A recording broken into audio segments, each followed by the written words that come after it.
Third down and 20. What is going on? Welcome back. 3rd and 20 podcast, episode 34. My name is Frank Entwistle. We got the main man himself with a new hat, Ryan Steed. How's it going, Ryan? How you doing?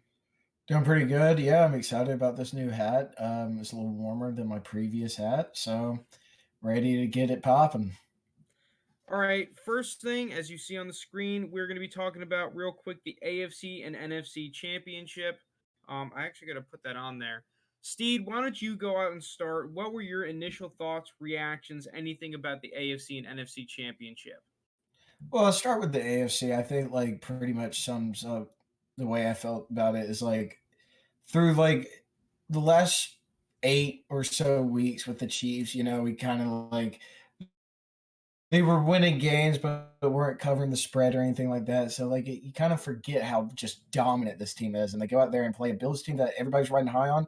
And I'll be one to say it too. Like I bought into the Bills Mafia hype, and they're just clearly not on that same level yet. And the Chiefs are just playing on a different level than anyone else. And like it's pretty crazy just to know that Patrick Mahomes is going to be doing that for the excess 10 plus years in Kansas City.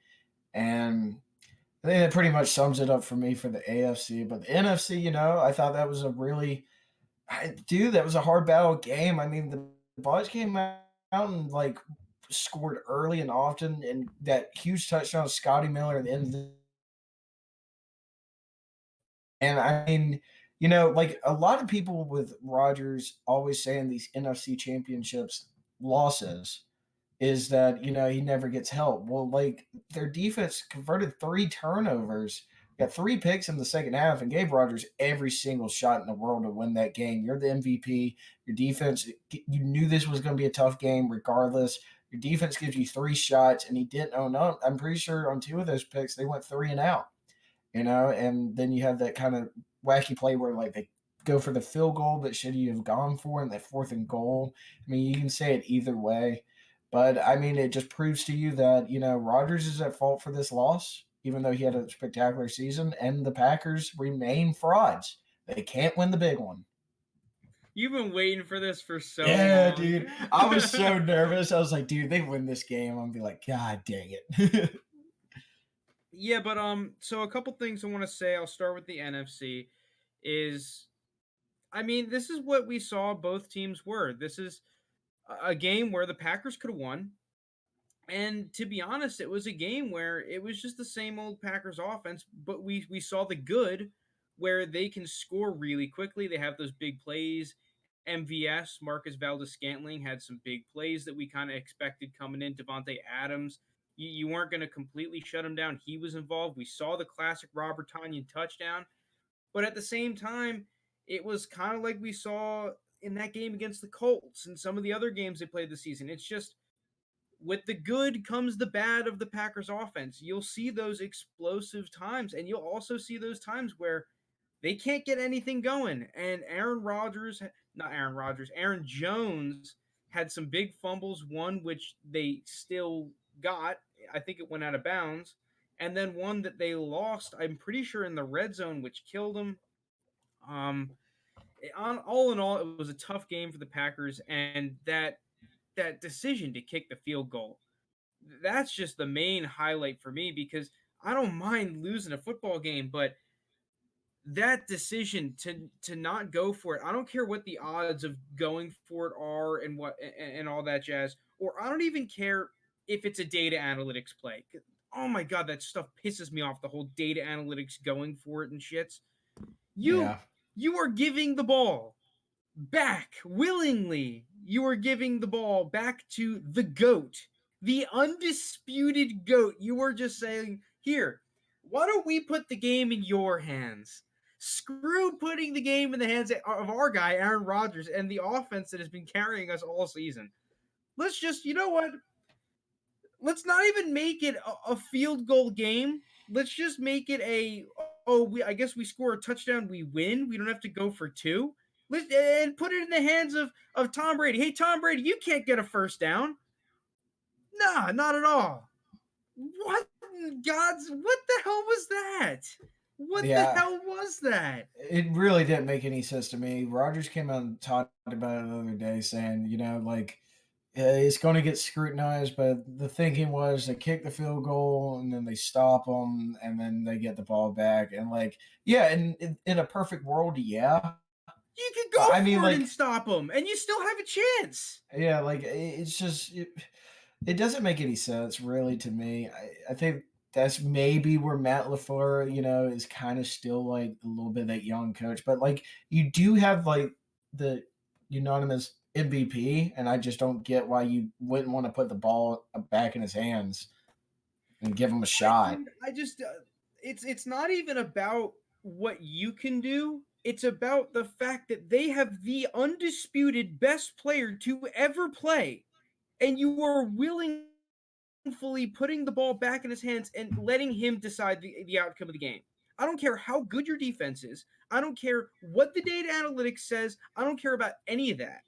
It's just if I'm playing football and I am a coach, I am doing everything that I can to not have the other team's best players decide the game. And at the end of the day, the best player is their quarterback. It's the same thing if you're playing the Chiefs. If I'm playing the Chiefs, I am doing everything in my power as a coach. Obviously, it's not going to go all cleanly, but I'm doing everything in my power to say, hey, I am not going to put the game in Patrick Mahomes' hands. I am not going to let him decide if I win or lose. I would much rather that be in my quarterback's hands, which happens to be Aaron frickin' Rodgers. It's not like it's just Joe Schmo. It's not like this is the Bears when they had frickin' Rex Grossman lead him to the Super Bowl. No, this is Aaron Rodgers. This is one of the best quarterbacks that we've seen of our generation. Jesus fucking Christ, that is just so ridiculous that that happened. Like, and what? Oh, we can stop him. You can not get the touchdown, and you can still stop him and have a prayer with the guy that happens to be the best at throwing Hail Marys. Like, holy shit. Yeah, it'll be one of those plays in the off season like they'll scratch their head to. I mean, it's another way like the Packers lose another conference championship. We've seen this story before. See, I don't mind the one against the Niners though. They just got outplayed, right? It Mhm. happens. That Niners team was ridiculous, and if you don't have a guy like Mahomes that could just kind of make ridiculous plays, you were gonna lose to them, right? Or you have Shanahan where he doesn't run the ball with the Yeah, two or you score have lead. Shanahan just say, "Hey, I'm gonna throw the Super Bowl." That helps too. But my God, I just Steed, I honestly think that so many coaches just need to just play Madden online over and over and over again until they get clock management down because every year there are so many decisions where you're just like, A, stop chasing points. I don't give a shit about the data analytics. That stuff shouldn't come into effect until you are really desperate. Stop Mhm. chasing points. I've seen so many teams get so fucked by going for two and chasing points and going for it and not taking field goals a lot of time. Okay, if it's a great matchup and stuff, go ahead. But if you don't get it and you lose games, you can't say, oh, well, the data. No, that's not how it works. Like you decide, you took the risk. You know what can happen. It's just happened so many times, right? Like we've been harping on the Eagles all season. It was just, oh, our offense sucks, but we're going for it. Here we go, fellas. Like, oh my God. Just stop it. If you suck, stop chasing points. If the other team has a good defense, stop chasing points. And guess what? If the other team has the best player to ever play the fucking game, don't put the game in his hands. I'm done. I could not believe that. AFC, what I've been saying finally happened. I just chose to believe in the Bills the wrong fucking game.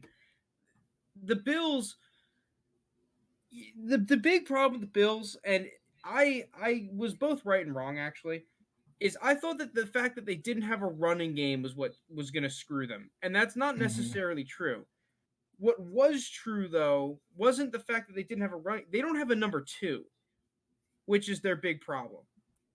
Cole Beasley is a decent number. You look at number twos in the NFL, He's very subpar. He's a good player. I love Cole Beasley, but he's not a legit number two. Dawson Knox is not a legit number two. Gabriel Davis, great rookie, good player, not a number two. John Brown was too inconsistent this year to be a number two. And the running game, which could supplement a number two, the Bills don't have. So that was clearly apparent during this game where you go up against the Chiefs, who have Tyreek Hill and Travis Kelce, who are both number ones, on top of, you know, talented running backs, guys like Mecole Hardman's coming up, and what, like, I think that was the most apparent thing. Wasn't the fact that, oh, Josh Allen's a year away, or, oh, you know, Patrick Mahomes is just better. I just think it kind of showed, okay, this is what happens when you have dominant playmakers to supplement your good quarterback and your good offensive line and your good coaches. I think that that's what I saw the most part.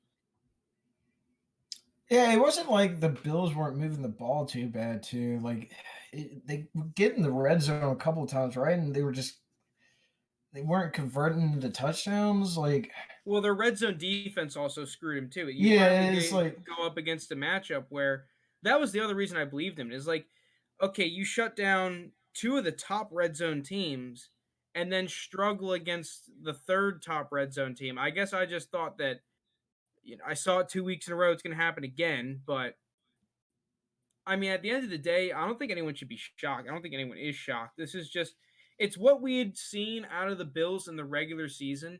And you and me both took the bait believing what we had seen in the past 5 games was going to hold true against the best team in the NFL.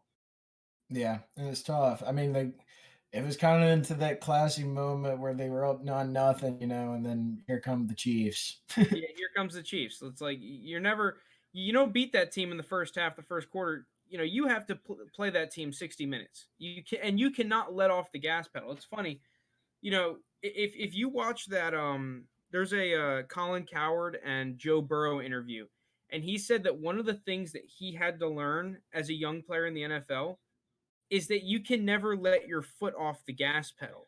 What game was it? They had a game that they were up big and let a team come back, and I think they lost the The Bengals. Bengals. Yeah, they were up big early. Maybe it was, I forget who it was, but I mean, if you look at the schedule and the box scores, you'll be able to tell. But basically, that's what he was saying. Like, you know, you can get a couple turnovers, go up, you know, 9, 14, 21, nothing.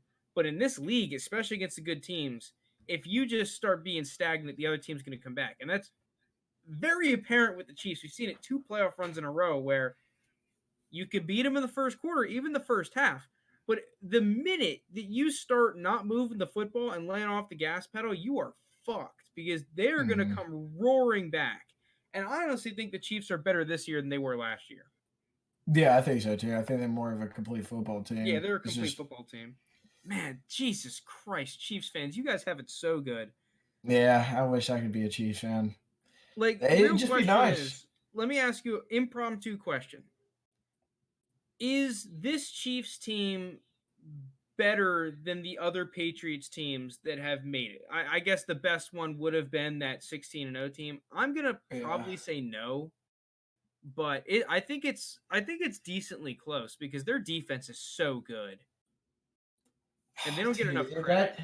it would be a really good matchup. Like I still wish like hats off to Eli winning that Super Bowl somehow. But like if that '07 Patriots team plays like this Chiefs team, that would be one hell of a game. I I still just think like I'm I taking '07 Pats, man. I'm really not gonna.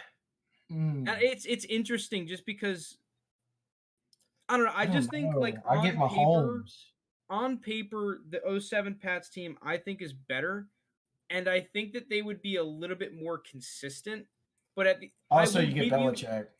yeah, I will give you the whole, okay, because the Chiefs have Mahomes and you get Mahomes on a good day, on a day where he's really feeling it, like he can win any game against any team with this squad that he's got. But you got anything else you want to say on this? No, it's just who would have guessed that Tom Brady makes yet another Super Bowl. He's Yeah, who got saw the that coming? He's got the same amount of NFC championships as Drew Brees and Aaron Rodgers. So he's just Okay, dominating so both sides of the league. if you guys were hoping we were gonna make a Super Bowl pick, we have a little thing at the end of the episode, but we're gonna save our Super Bowl preview for next week, so that we can get a little bit more in depth on the Super Bowl preview. But now we're gonna be moving on to Matt Stafford. The reports that were early in the season were true. Matt Stafford is probably not going to be a Detroit Lion anymore. He's going to be traded from the rumors around the league. So, first question is, where is he going? So, I want Matt Stafford to go to Denver. I think that Denver would be a great spot. I don't think that he's going to fetch a one pick, a first round pick, because he's demanding a trade and what I don't know. I have no idea what the price for him is going to be. I I would don't know imagine either. because he's forcing his way out, it would be like a 2 or a 3 or something. Basically, a little bit more than what you would have gotten in a comp pick for Stafford. That's what I'm thinking. I don't really know. The market could be a lot more competitive. Um, but I think that Denver, if they don't have to give up a one to get Stafford, would be in a great spot to get him because you could trade for Stafford, give up whatever you need, right? And let's just assume it's not a one. Let's say it's two threes, right? A three this year, a three next year. It's more than you would have got for a comp pick. It might Mm-hmm. even be one three because if it's just a regular old third, the comp picks come in after the regular old third round picks. So and that's for the highest one. I love that because then you could, if you're Denver, draft a tackle with your draft pick in an absolutely loaded tackle class. There's going to be tackles flying off the board left, right, and center on day one and day two. This is a great, and there are still some quality ass guards too. Mm-hmm. I would love that if I'm a Denver fan. We pick up Stafford. We don't even have to get rid of Drew Lock. We can Mm-hmm. we can still have Drew Lock on the roster. Maybe you go out and trade him then. I don't know. But I would love to get Stafford, draft a couple of offensive linemen to shore up a spot that's kind of been a question mark for years now if you're Denver. You have Vic Fangio. You know, you should have, I don't know, really know their cap situation, but you could go in and use all the free agent acquisitions solely on defense with Vic Fangio, defensive head coach. Denver could be competing next year. Yeah, I mean, you saw what they did this year with no quarterback. They were competing every game. Yeah, when I first saw Stafford was like he's getting traded or whatever, I thought of three teams. Broncos were like first came to mind. I thought that would be a really good fit. Colts, of course, and then I got to thinking. I was like, dude, the Patriots would be a really good fit too because you know I don't know if like Belichick is still like comes to me where I don't know if he'll draft a quarterback just because like you know he is older and he doesn't. I don't know if he wants to like have jeopardize part of his career where he has to like nurture a new young quarterback and wait for him to really take off. You know, what if he just traded for a Stafford and then that 15th pick, you know, you pick up a receiver, give him a little weapon or something, and then you know, Yeah. next thing you got Stafford and Belichick's system is like And those you three got those teams guys are coming back too, the defensive players that opted out. Like assuming you get those guys back, you're right. yeah, That could be a playoff team right there, yeah, I easily. think that is a playoff team. I think all three of those teams with Stafford are easily playoff team. So You know, that's interesting.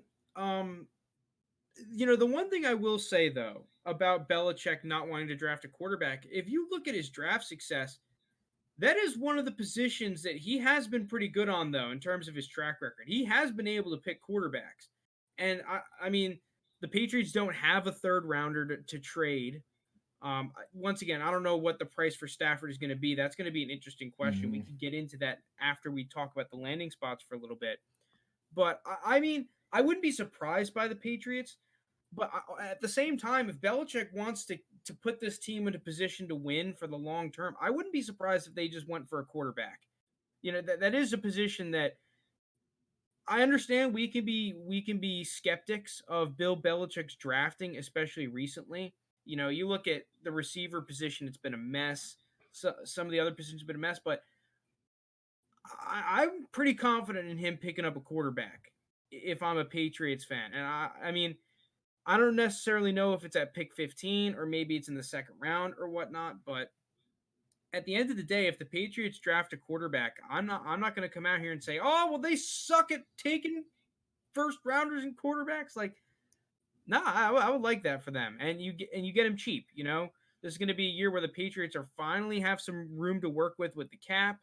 So, whether that's bringing in Stafford or they draft someone and bring in talent around him, I think that people are thinking that the Patriots outlook is a lot more grim than it actually is. No, yeah, I mean it's still a really good quarterback class. It's just, you know, Well, just do you? regardless of quarterback, just they Well, actually yeah, can bring in free agents now. And if we're looking at what is the one thing Bill Belichick has been proven year in and year out he's good at, he can bring in free agents for dirt cheap that are really good. You finally give him some cap space to spend some cash. You look at the guys that he's brought in. Stephon Gilmore was kind of a big money free agent. Like he came in and hmm is now a top corner in the league. Like he brings in a couple guys. All of a sudden, you get a couple draft picks. Like this Patriots team could be back. could be back. Not necessarily dominant, but dude, they weren't too far out of the playoffs this year. They beat some good teams this year. I think people are looking way too much at the negative with this Patriots squad instead of the positives. Like, dude, we knew they were going to come in and struggle. I mean, I took the under on them. At least I thought that they were going to come in and be hovering around 8 wins. They shocked me some games though, dude. They had a great game against the Ravens, and that was without really being able to throw the ball at all. Like, Yeah, I mean they had great games against the Ravens and Cardinals. I mean, granted the Cardinals didn't make the playoffs, but two playoff caliber teams. I mean, but it's you're still you're right there. though. If they add Stafford to that squad, they could be great. And maybe we see what they wanted out of N'Keal Harry if you get a guy like Stafford that has been able to be a very successful deep ball 50-50 ball thrower with I mean obviously Calvin Johnson. I think I could be a good 50-50 ball thrower to Calvin Johnson. But we saw Kenny Could. Galladay, Marvin Jones would have some really good games. So maybe we see I still think the guy there, if it's a guy on the roster, would be Jacoby Myers. I think that he would be really good, but still, um, I don't. I think we can all agree that Cam Newton was not the ideal quarterback to have N'Keal Harry succeed. So, Yeah, because Cam Newton struggles doing one thing quarterbacks are supposed to do is throw the ball. so what about some shocker teams? Do you have any teams that you think that people aren't really on the radar that could pick up Stafford? I'm trying to think. I just feel like these three teams are really going to be in on them. Besides the Colts too. You know, The Niners are probably uh, being talked about a little bit. I don't you think so. know, I think they'd much rather draft someone. yeah. The Niners are always a question because of Jimmy G, and you know, I can't say the Bears because this in division. There's no shot they trade Stafford inside division, but the Bears Yeah. need a quarterback too. Besides I that, mean, I think unless you like get if everybody. you get a significantly higher price for him though, then I could see it. But Yeah, but I don't know. Like, I don't think this will be the last veteran quarterback we see go either. Like, I think there will be like one, maybe two more names that we see start fluttering around, aka my guy. I think Matty could Ice, you think Matty Ice? I Yeah. I think they'll his name will be put out there, and you'll see some stuff ramped up. Now they do it, I don't know, but I think he could be a guy that is more it's been talked about in the past sometimes, but I think it could be kind of on go now. Now, what do you think Matt Stafford fetches you? You kind of already heard my opinion. I think realistically, you're gonna get a package of like a two and a three or a couple of threes, something to make it more worth just letting him go and what you would receive back in a comp pick. Um, Yeah, I was talking to one of my friends. He was like, "Man, you're gonna have to give up your first round pick for him." Like, dude, I don't you're think you're not getting getting a a first first. for him. Unless there is a fucking unless there's a competitive marker for Stafford and you really want him, that is the only that would be the only way. But I think teams would be like, yeah, dude, no, we're not Yeah, giving I a don't think first. so. The only problem is because, in essence, you're also giving up cap space, right? Because the quarterbacks fetch a Yeah. really high price. I mean, aside if it's someone like Deshaun Watson, right? Because Deshaun Watson is going to be great for the next 4 or 5 years at least. And at the same time, he's really like the deal that he has is cheap, right? He's getting Hmm. paid like 35 mil. If you were to sign Deshaun Watson today to a long-term contract, you're looking at a Mahomes-esque deal. Obviously not what Mahomes got, but you're going to have to pay him over 40 million annually. I'm going to at least Yeah. assume that because that's what Dak is asking for. So that's a great deal for a team. Stafford, you're not signing him to a long term deal, right? I mean, maybe you'll extend him, but it's not going to be like a Mahomes deal, a Deshaun Watson deal. It'd be like a couple years extension so that you're a team that can compete for the next 4 or 5 seasons, right? Yeah. And because you have to give up all that cap space, like like you said, unless there's three teams heavily interested in trading for Stafford, or if it's two teams fighting tooth and nail, you're not getting a one in this league Yeah. No. in 2021. Well, also the value of him goes down if all of a sudden someone like Matt Ryan's also on the market because you could go to the Lions and turn around and say, "Hey, I could get Matty Ice for a third. I'd rather have Stafford, and I'll give you 2/3 or a second and a third. But why the hell shouldn't I just turn around here and say, hey, let me Just just call up the Falcons and get Matty Ice?" yeah. I mean, could happen. They need that one extra like older quarterback to get back in the market, but I mean, it could happen. Um, I think you're pretty much right though. To be probably at most like a second round pick and a third, and then maybe a future pick somewhere. Nothing more. It's just I don't know, but like on Stafford's grace though, I think one of those three teams we were talking about will really take a shot at him, and he'll finally be on like more of a competing team, all around team, and see what he can do with it. Mm-hmm. See if he'll finally live up to that true number one overall potential. Listen, I'm happy for Stafford. I want him to get the hell out of there. I think give him a fair shake now. Give him a shot where he's not on a clearly subpar team to someone like the Packers. Like, no one in their life, unless in the past 20 years, not in their life, in the past 20 years, has legitimately gone out and been like, this year, I think the Lions on paper are way better than the Packers. Like, those words haven't been uttered. Like, Yeah, I don't think that's been said much. I think it's been um, more like maybe the Lions will win 9 games this year. maybe we could steal one. Maybe we can get a 6 seed. Like, But yeah, I'm happy for Stafford. I really hope he's been a guy that I've always loved.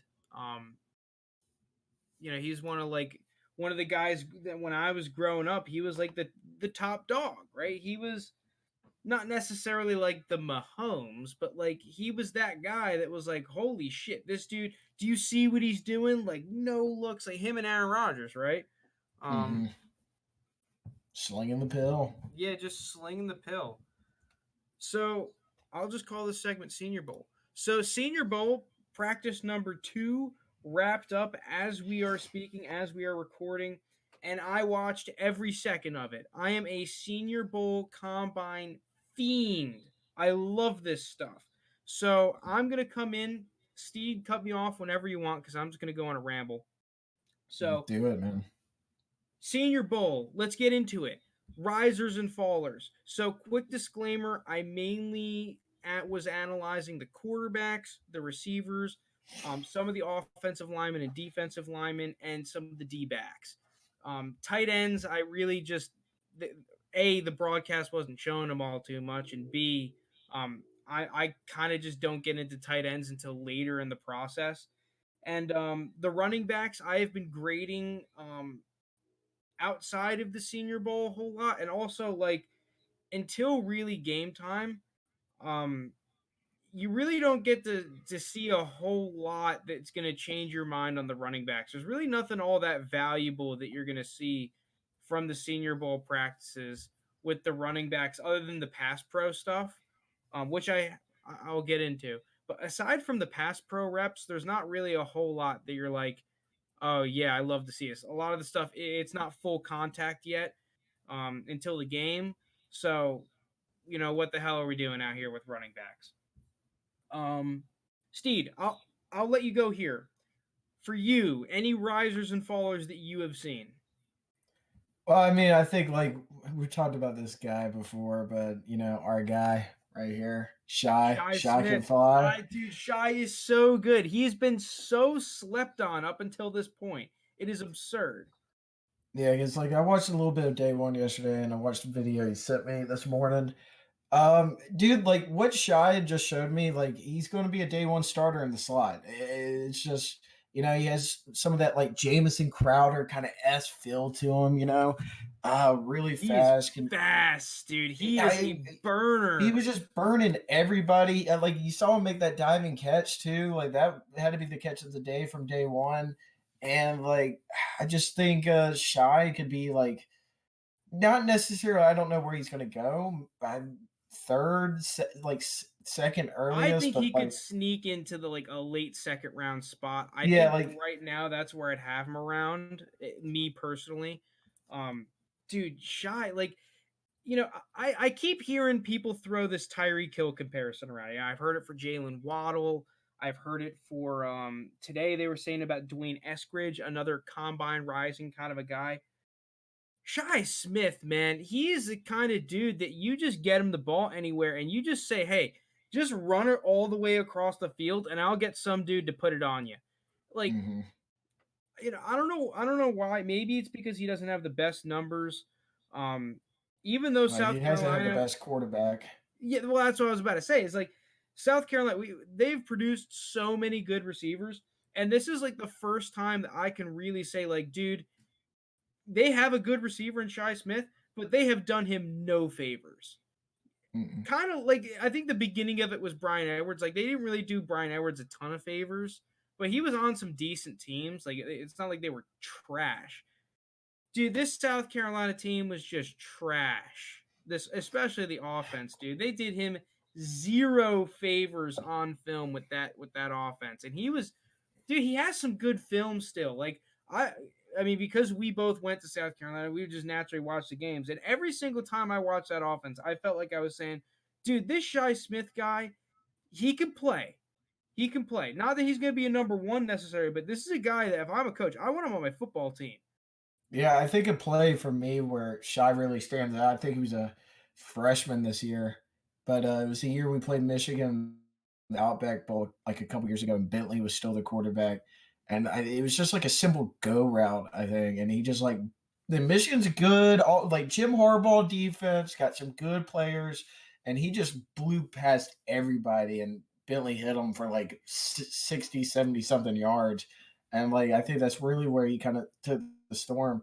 But like South Carolina's always been good at producing receivers, so I think that will even help his draft stock a little bit too.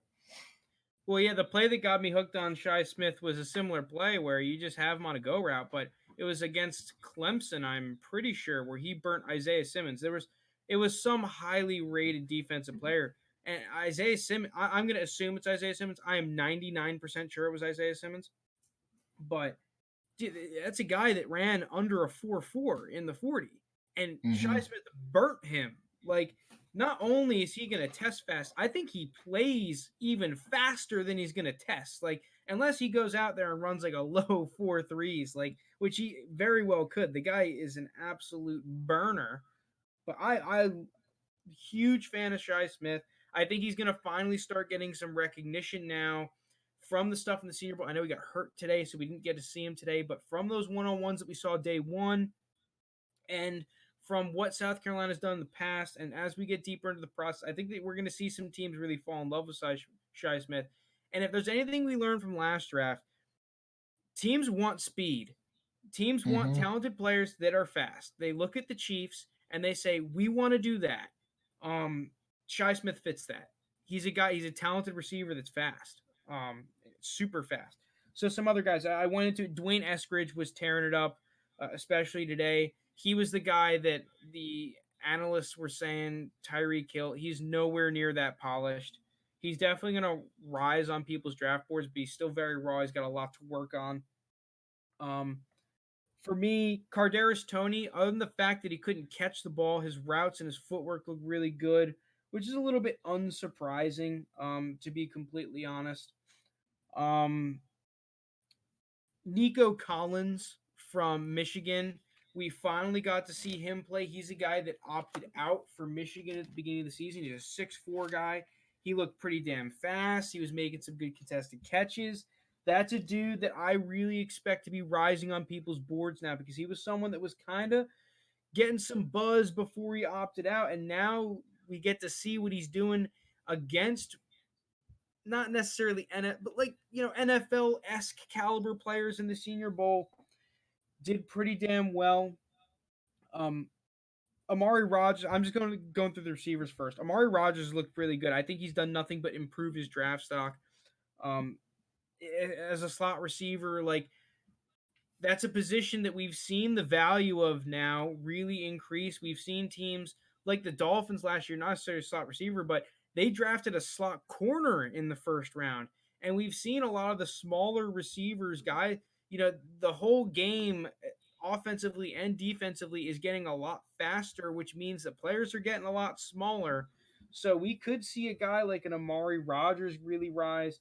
Marquez Stevenson out of Houston, a receiver, is super fast. This guy has just been burning by everyone at the Senior Bowl. Now we can get into some of the other positions. Mac Jones looked on another level from every other quarterback that was playing today. To be honest, a lot of the quarterbacks look kind of trash.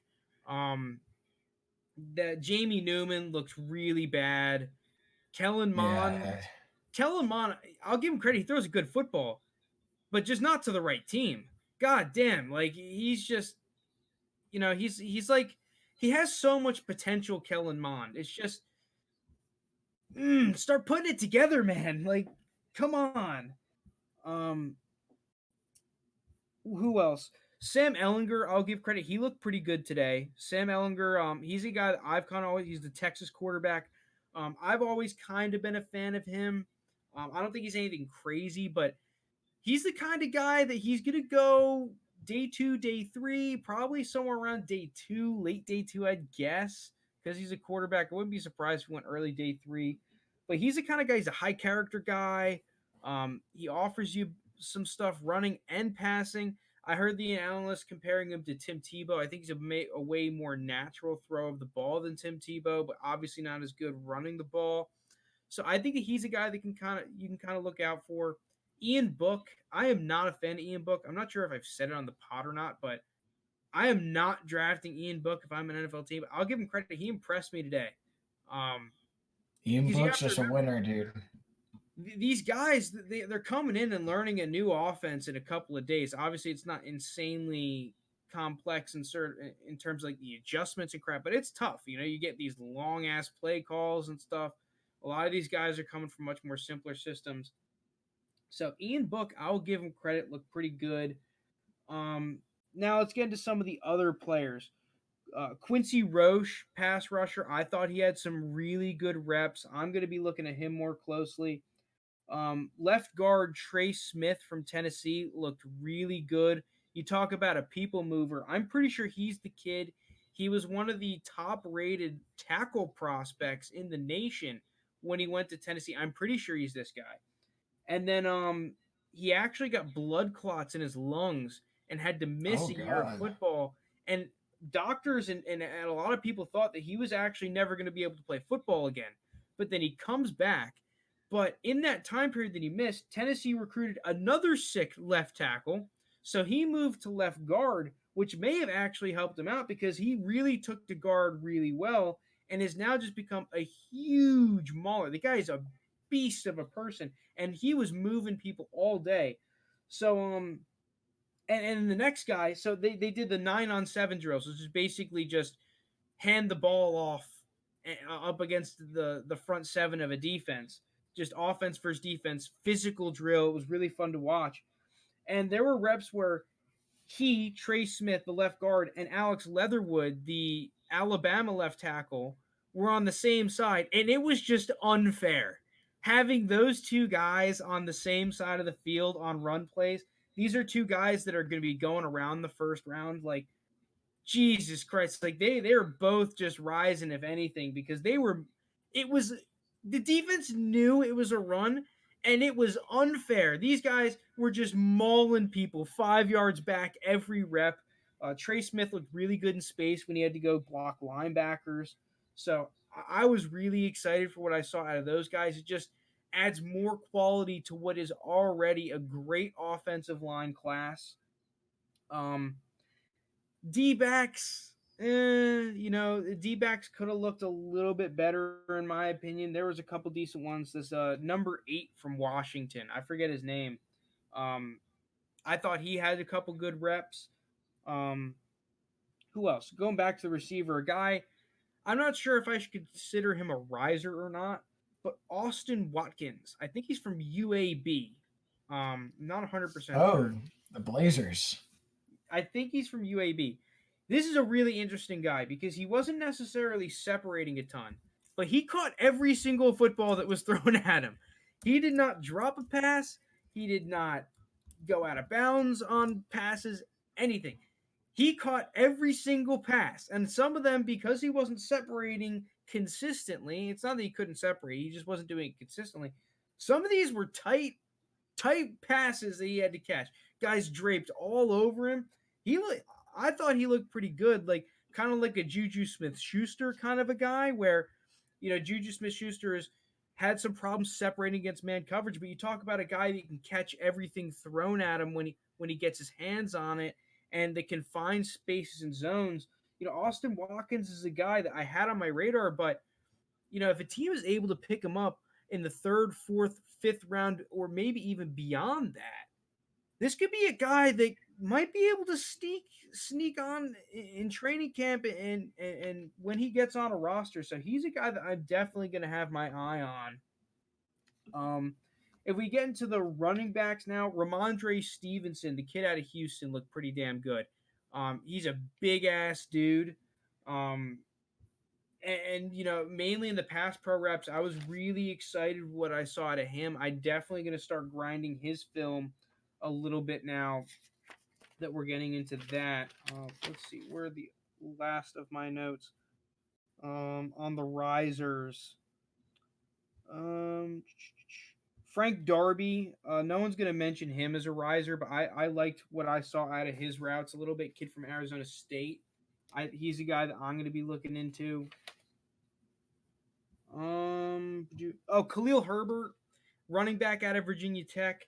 I'm pretty excited what I saw out of his pass blocking. When I did my film analysis on him, I haven't released it yet, but spoiler alert, his pass blocking was one of my weakest areas of his game, and he looked pretty damn good. He had a bunch of he only had one bad rep. And then lastly, oh my god, I can't forgot. I can't believe, Jesus, I can't speak. Can't believe I forgot about this guy or two guys. Chase Surratt, the linebacker from North Carolina, is a Yeah. beast. This guy is an absolute stud. He can move well. He was blitzing really well. This is a guy that I think is going to be going in the second round, maybe creeps into the first now. And whatever team he goes to, I would be ecstatic because I think that this is a great linebacker for the modern game. And I think he's going to be a beast. And then lastly, unsurprisingly, Creed Humphrey, the center out of Oklahoma, is a beast. People couldn't move him a yard. He was having some great one-on-one reps on the interior. He had a couple bad snaps, but I don't think that's anything crazy. Um, but just as pass blocker, he looked really, really freaking good. So, you got any last risers on the risers rant? No, I don't know if he's much of a riser, but a guy like Missouri had like kind of an interesting season, and I know Larry Roundtree is there, and Yeah, Larry Roundtree. He's another big ass dude. yeah, what do you think about him? Because like I'm seeing like people were talking about him getting a little buzz. I mean, this is a guy that scored 14 touchdowns this year for a Mizzou team that was not necessarily supposed to be all that great. Um, I didn't really see him too much of the Senior Bowl, but like So I want to see what happens during the game because, like I said before, with the running backs, it's just tough to evaluate them because a lot of the Yeah, you drills, got to it's see the like, game action. yeah, I value the game action for them, kind of like the quarterbacks, right? Like, I mean, granted, see with the quarterbacks, it's more so that the other ones that weren't Mac Jones, Sam Ellinger, and Ian Book looked so bad that it made the other ones rise, right? Did what about Trask? I didn't see Trask out there. I thought he was on the roster. I thought he was too. I didn't see him. I don't know if he was playing and I'm blind or whatnot. I did not see Kyle Trask out there. Yeah, he's on the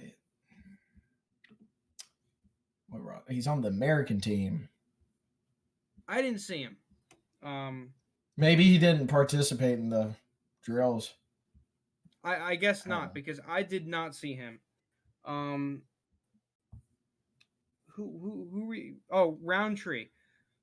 He looked all right. I think the only running back that I think that really had bad areas was one Kylan Hill. I now once again don't take this for take this with many grains of salt because I am not even using this in my evals too much. But Kylan Hill I don't think looked all that good. And more importantly, is that Michael Carter in his pass blocking reps, I thought was getting moved a little bit too much for my liking. He wasn't as clean as I was hoping for a guy that a lot of people have rated very highly. I haven't finished or even started my analysis on Michael Carter yet, but it did not get off to a good start with his pass pro. Now let's go quickly into the fallers. um, Sage Surratt, um, unlike his brother Chaz, Sage now to be fair, he did get dinged up. He got a little bit of an ankle injury, but he did not look very good. From my analysis during the Senior Bowl, I wasn't necessarily high on him to begin with. I know a lot of other people are. He was, like through 9 games had like 1,000 yards. I was not impressed with what I saw. Felipe Franks, unsurprisingly, looked like dog shit. He looked awful. And it wasn't even, I hate to be so hard on the guy, but it's just the No, truth. no, no. It's just funny because, like, he's just so bad, man. He's just so bad. He is awful, and the fact that he started at Florida over Trask, and of course, he transferred and played Arkansas. Like, it's just crazy. Like, I've never like sat back and like watched Felipe Franks do something and be like, "Wow, that was a good play." Well, Like, it's funny because the announcers, the analysts were saying like, "Oh, well, he's a flashes guy," and I'm like, "Dude, you just say he's bad. Just say he's having a bad day. Don't say he's a flashes guy. Like, geez, that's even more rough than saying." But it was bad from the throws. He was late on every throw. It was bad when he would throw the ball. There was one throw that he threw way over the top of someone. I And then love they it. were saying, "Oh, well, the wind picked up." Like, give me a break. Um, and he was even having such a rough day that he wasn't getting the play calls down.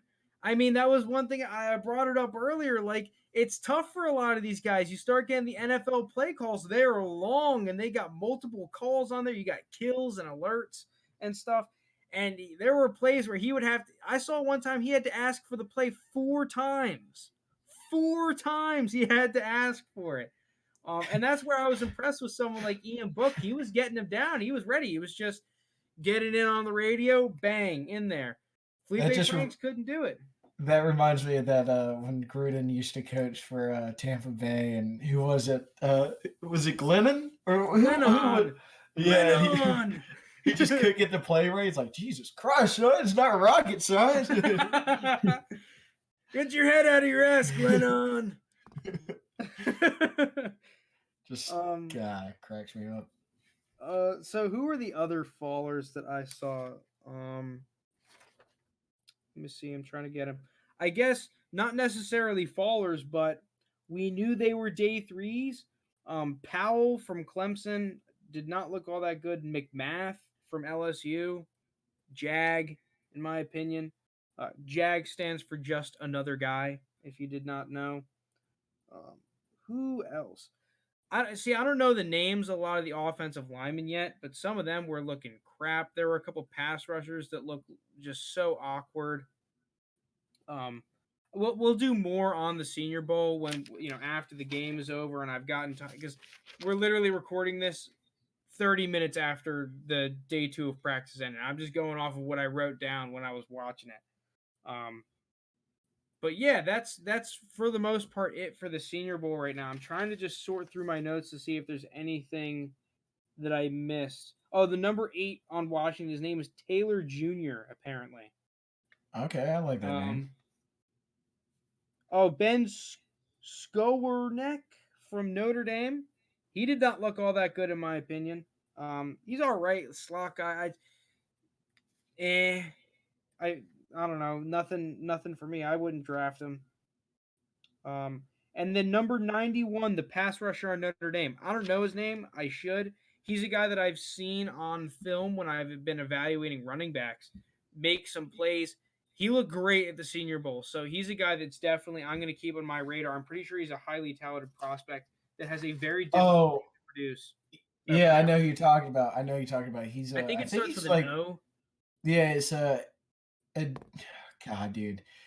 There are a lot of guys that like you can give me crap for not knowing all the names of these guys. There are some tough names this year, all right? Even Door Bebe and stuff. Like there are some crazy names. I mean, he's not a guy in the Senior Bowl. He's a guy if you listen a couple episodes back, our dude that was gonna break the vertical jump record at the combine until they shafted him. Yeah. No combine. Yeah, the Notre Dame guy is Adero Kumbo Gedehede. Like what? Gundehe. But I've seen his name a lot. Like I'm pretty sure he might be a first round pick. Yeah, like he's supposed a to be a big ass dude. He's got some nice bend. He can move people. Also, there was this one dude, number 71. He was at a D3 school. He was sick. Dude, in the offseason, his workouts are it's literally, this is what he said to the production team for ESPN. His workouts in the offseason is chopping trees and moving rocks. All right, so you're just getting like a good old fashioned country boy mentality. He's this giant ass white guy with a huge gut, and he was rocking the Zeke Elliott kind of a thing. Like, what a beast, man! Like, this guy just chops trees all day. He's moving rocks, comes home, slams beers. Like, he's a lumberjack. Yeah, he literally is a lumberjack. Definitely. But that guy is awesome. I love that guy. But all right, lastly, we got a little Super Bowl specials. Is that what we're calling it? Super Bowl specials. So we are going to be doing for the Super Bowl, we're going to be making picks. Just not what you would think. We're going to be making the stupid picks. We'll just get into it now. I don't have to explain it. Steed, why don't you kick it off? What are we taking first? All right, so the classic one is, of course, everybody knows it, is the over-under on the national anthem. It's slotted at 1:59 right now. Who is singing this exactly? Because I think it's two candidates. I think they're between two candidates, either Jasmine Sullivan or Eric Church. And I don't know who Jasmine Sullivan is, but I know who Eric Church is. Who's Eric Church? He's like a country singer. Oh, okay. He sings like slow country. So if he's a country singer, he's going to sing it slow, easy over. What's the over's odds at? The over is at -105. Oh my God, that is a lock. He's a country singer. He's going to sing his words all freaking slow. Over is a lock. Let me make sure they haven't picked who is singing the national. Because if it's the chick, I don't think it's a duet, but I don't know.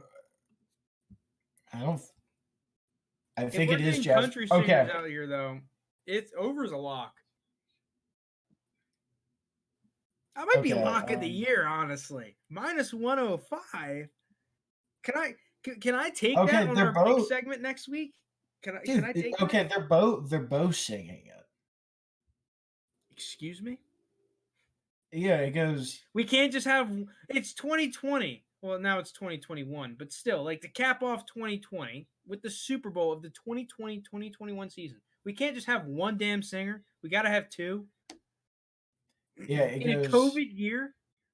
They're talking about the Super Bowl starts at 6:30, but you may want to tune in sooner to see country star Eric Church and R&B singer Jasmine Sullivan sing the national anthem, as well as HER. And I don't know who the hell HER is, and I don't think I want to know.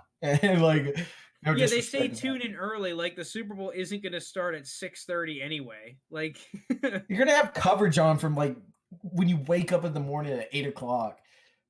Yeah, what I are you think I'm taking with you though? though. I'm with you on the over. I like Over the over gang.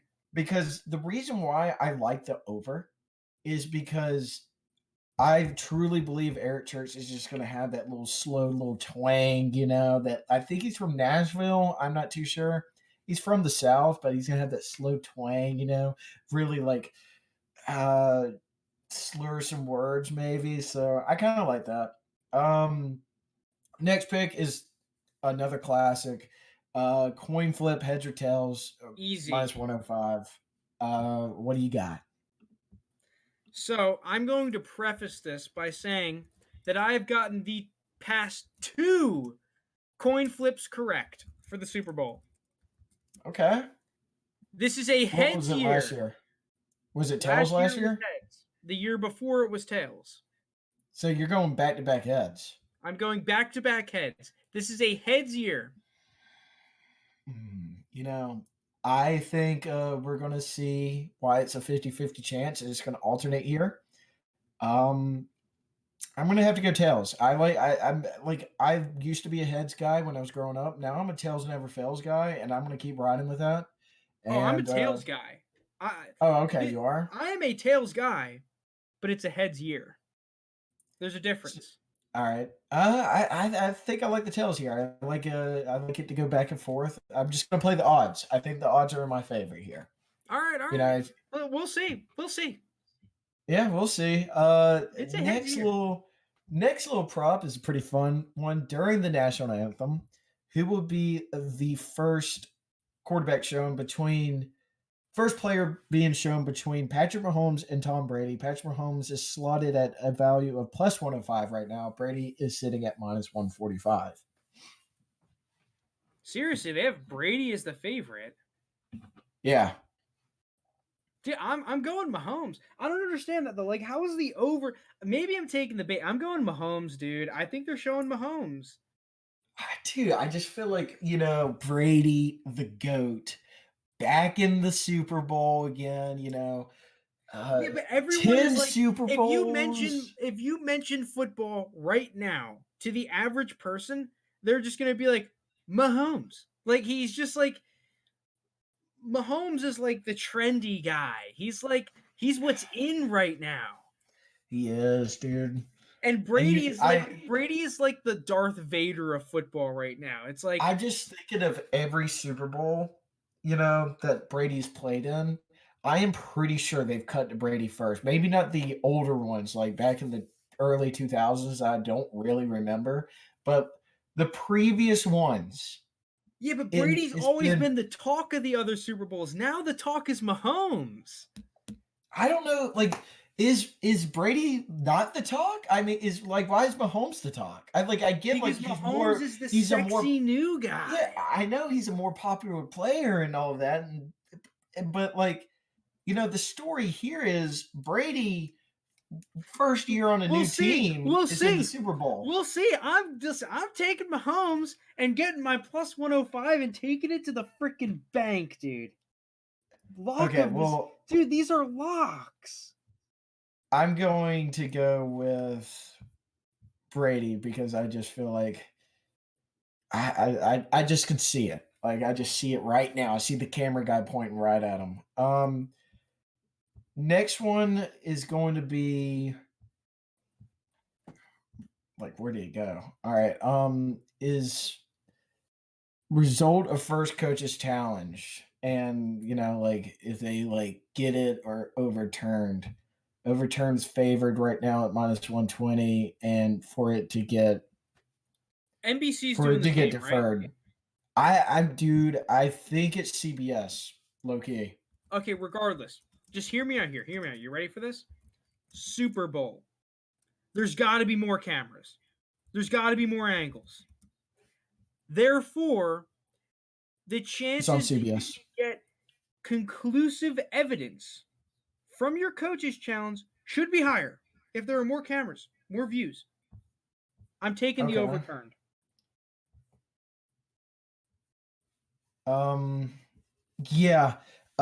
So I'm taking the overturn as well too. I think that's just a favorite, and the guys are just going to be all on it. It's kind of a boring one, really. Let's see. Let's get like a little weekend going here. First weekend song that will be played. Here are your odds. In Your Eyes plus 550, Starboy plus 300. What is In Your Eyes? How does that one go? Sing it out for me. I honestly don't even know that song. Like I know a couple weekend songs. Like I like the weekend, I but did too. I think like it's pretty good. I if you played it, I would know it. I don't Save know. Your The only Tears, ones I know is Starboy and I think there's another one. Blinding Lights, Can't Feel My Face, and The Hills, I know. And What's the one that's really popular right now in the commercial on the Super Blinding Bowl Lights. commercial? That's Blinding Blinding Lights. That's Lights. plus 350. Yeah. I'm taking that one. I'm taking Blinding Lights. It's a power song. Okay. Here, I'm taking a huge value play right here. And the more I tell myself this is the lock, is The Hills at plus 800. Okay, listen. The weekend's gonna come in here, it's gonna be dark. The the lights are gonna be going, and The Hills is kind of like that slow, dramatic song that just like brings everything in, and then they're gonna drop the beat whenever the beat drops, and the weekend's just gonna start going ham. I think that's the song he opens up with, and I think that is the song to open up with. That's what I'm telling um, the weekend. If I'm his manager or whoever's running the Super Bowl halftime, I'm taking the value plus 18, plus 800. The Hills. Um, all I right. like it, dude. I like it. Next one we got is how many times will they mention? I guess this is Romo and Jim Nant. How many times will they mention Bill Belichick? The over under is at 1.5, and Oh, over, and over. yeah, the over Easy is at over. minus 200. But like, I could just definitely see Romo saying like Brady do something like a little like play that's similar to New England. Be like, oh man, they used to run that. That's the old Belichick play right there. Like, Dude, I'm not even joking. If you could take that, I would hammer that. Oh my god. yeah, I would too. I think that's just like a easy bet because like like that's gonna be a huge talk of like not only is it like a play that's similar with Belichick, they're gonna be like, he finally got to the Super Bowl without Belichick, so it kind of kills the whole system QB thing. So I think like Belichick, even though he's not in the Super Bowl for once in my lifetime, he's still gonna be mentioned in the Super Bowl. The next one we got is the Gatorade I've color been waiting for this odds. one. I have been It's the waiting for last. this one. It's the last one. Gatorade color odds for the Super Bowl. The winning team. What is going to be the color of that Gatorade? Pulling up the odds now. We got them at. All right, we got orange is the favorite right now. Remember, orange was it last year? Am I right? Yeah, the Chief. So the Chiefs used orange last year. That's why it is the favorite. They are back in the Super Bowl. If they win, people are thinking, "Hey, orange last year, orange again." If it's not broke, don't fix it. Yeah. Um, so orange is at plus 150. Red is at plus 225. Lime, green, yellow, you get a little three color combo right here is at plus 250. Next, you can go clear and water. Hey, don't forget about the old classic H2O here. We got you at plus 800.